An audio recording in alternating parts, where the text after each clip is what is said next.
ازيكم عاملين ايه؟ يا رب تكونوا بخير واحسن حال. عامله معاكم النهارده السلايم الجميل علشان اطفالنا الحلوين الجمال يستمتعوا بيومهم الجميل ده كده، ويا رب يجعل ايامهم كلها هنا وسعاده على عيونهم. يلا بينا بقى نعمل لهم احلى سلايم في البيت علشان يستمتعوا كده بيومهم الجميل. بس من فضلكم هطلب منكم طلب صغير كده قبل ما نبدأ بالطريقة. اللي لسه ما اشتركش في القناة يشترك علشان اشتراكاتكم دي بتفرحني جدا وبتدعمني وبتخليني اعمل معاكم فيديوهات احلى واحلى. وعايزة بقى منكم كده تعليق جميل وتدوسوا لايك كده وتشجعوني.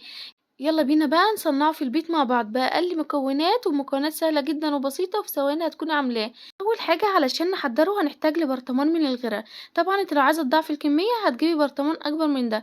وطبعا الغرة دي بتتباع عند الراجل اللي بيبيع بوهية. وتاني مكون معانا هو الدنكار ده اللي بيتباع عند العطار، اللي الناس بيستخدموه للجبنة القديمة اللي بيحطوها على الجبنة القديمة علشان تنشف معاهم. وهنحتاج لكوباية من المية، مية عادية من الحنفية. وهنحتاج لألوان، طبعا لو متوفر عندك ألوان سايلة ماشي، ألوان بودرة ماشي، أي ألوان متوفرة عندك وأي لون انت ممكن تستخدميه. يعني أي لون انت بتفضليه ممكن تستخدميه، يعني أي لون انت تحبيه. ودي المكونات البسيطة الجميلة بتاعتنا اللي احنا هنستخدمها. وعلشان نحضره بقى هنجيب طبق غويط، وهننزل بالبرطمان كله بتاع الغرا بالشكل ده كده. وزي ما قلتلك انت لو عايزة تضاعفي الكمية هتجيبي برطمان أكبر من ده.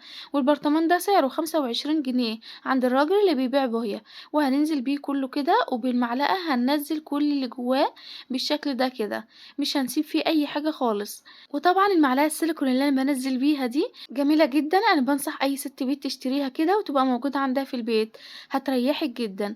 وهنجيب كوباية المية وهننزل بيها بالتدريج واحدة واحدة كده، يعني هننزل بمعلقة معلقة. وهنقعد نقلب لغاية لما القوام يبقى خفيف كده، زي الطحينة الخفيفة بتاعتنا السايلة.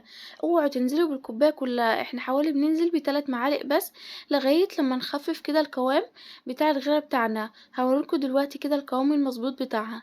وطبعا مع التقليب المستمر ده القوام المظبوط بتاع الغرة اللي احنا هنحتاجه. نزلنا بحوالي 3 معالق بس كده من المية. وهنحط الغرة على جنب كده بعد ما خففناها بالمية. وهناخد كمية المية المتبقية في قلب الكوباية، وهننزل في المية بمعلقتين صغيرين من الدنكار بالشكل ده كده. دي أول معلقة ودي المعلقة التانية. وهنقعد نقلب فيها كويس كده لغاية لما الدنكار يدوب معانا في قلب المية. وطبعا المية دي بقى هناخدها وهنحطها على جنب. وبكده بقت جاهزة معانا. هنحطها هي كمان على جنب وقبل ما نستخدمها. وهنجيب الالوان بتاعتنا الجميله اللي بتديها لون جميل كده. وزي ما قلت لكم اي لون انتوا تحبوه تفضلوه ممكن تحطوه. عندكم لون سائل ماشي، عندكم الوان بودره ماشي، اي لون. وطبعا زي ما انتوا شايفين كده انا استخدمت اللون الاحمر البودر. ونزلت كده بطرف المعلقه وقعدت اقلب فيهم كده لغايه لما كله اندمج مع بعضه وبقى بالشكل ده كده. وبكده بقى جاهز معانا. هنجيب الميه بالدنكار اللي احنا قلبناها مع بعض، نزلنا بمعلقتين بس.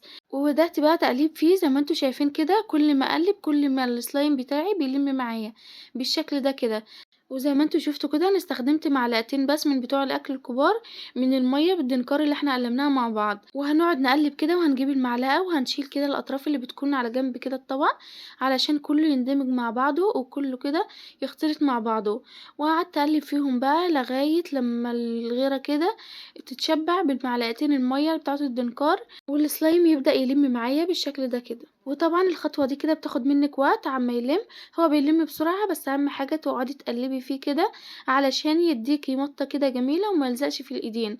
وزي ما انتوا شايفين كده انا مسكته بايدي وعمالة اقلب فيه بالشكل ده كده. وحابة افكركم ان انا حطيت معلقتين بس من الخليط بتاع المية والدنكار اللي احنا عملناهم.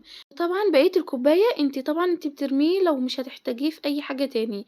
طبعا انا خدت منهم كده معلقتين ورميت الباقي علشان طبعًا أنا مش هاستخدمه في أي حاجة. وبكده عملنا السلايم بتاعنا الجميل بالشكل ده كده، وبكده بقى جاهز معانا. وعلشان نضاعف كمية السلايم بتاعنا الجميل علشان الأولاد كده يستمتعوا بيه وهُم بيلعبوا، هو ده بقى المكون السري اللي بيضاعف لِك الكمية بتاعة السلايم.